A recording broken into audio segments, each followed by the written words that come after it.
গরিবের মাইয়া ঘরে আনছি দেখাই তো আমার কাজের বুয়ার 1000 টাকা বেতন বাঁচলো।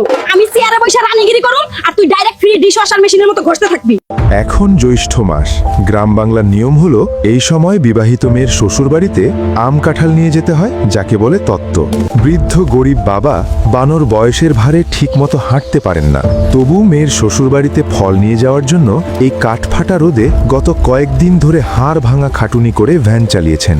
কিন্তু ফলের যে আগুন দাম, তাতে তার জমানো টাকায় বড় কোনো ফল হলো না। তিনি বাধ্য হয়ে সস্তায় কিছু ছোট আকারের আম আর কয়েকটা লিচু একটা পুরনো জীর্ণ ব্যাগে ভরে নিলেন।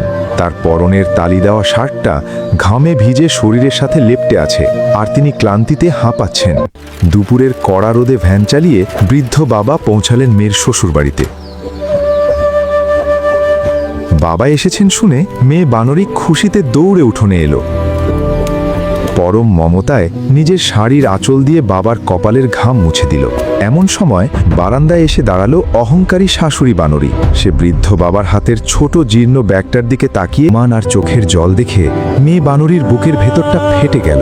সে এক দৌড়ে গিয়ে বাবার কাপা হাতটা শক্ত করে ধরল। সে ফলের ব্যাগটা ডাস্টবিনে না ফেলে সেখান থেকে একটা ছোট আম বের করে নিজের দাঁত দিয়ে ছিলে মুখে দিল। তারপর শাশুড়ির চোখের দিকে সরাসরি তাকিয়ে দু চোখ দিয়ে পানি ফেলতে ফেলতে বুক ফুলিয়ে বলল, মা, আমার এই গরিব বাবার আনা ছোট আমগুলো আপনাদের বাজারের ওই বড় বড় দামি আমের চেয়ে 1000 গুণ বেশি মিষ্টি, কারণ এই আমের গায়ে আমার বাবার রক্ত পানি করা ঘাম আর আমার প্রতি ভালোবাসা মিশে আছে। যে অহংকারী বাড়িতে একজন বৃদ্ধ বাবার ঘামের ফলের কোনো সম্মান নাই, সেই বাড়িতে আমি এই ফল কাউকে ছুঁতেও দেব না। এরপর মেয়ে নিজের হাতে আরেকটা আম ছিলে তার বৃদ্ধ বাবাকে খাইয়ে দিল। রোদের তাপ আর অপমানের কষ্ট ভুলে বাবা তার আদরের মেয়েকে বুকে জড়িয়ে ধরে হাউমাউ করে কেঁদে উঠলেন। উঠোনে দাঁড়িয়ে থাকা এক মেয়ের ভালোবাসার কাছে শাশুড়ির অহংকার ধুলোয় মিশে গেল। উপহারের দাম কখনো টাকা দিয়ে বা ফলের আকার দিয়ে মাপা যায় না।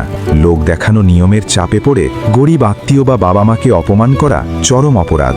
মনে রাখবেন, একজন গরিব বাবা বা ভাইয়ের আনার সামান্য ফলের ভেতরে যে ঘাম আর নিখাত ভালোবাসা মিশে থাকে, তা দুনিয়ার সবচেয়ে দামি ফলের চেয়েও অনেক বেশি খাঁটি।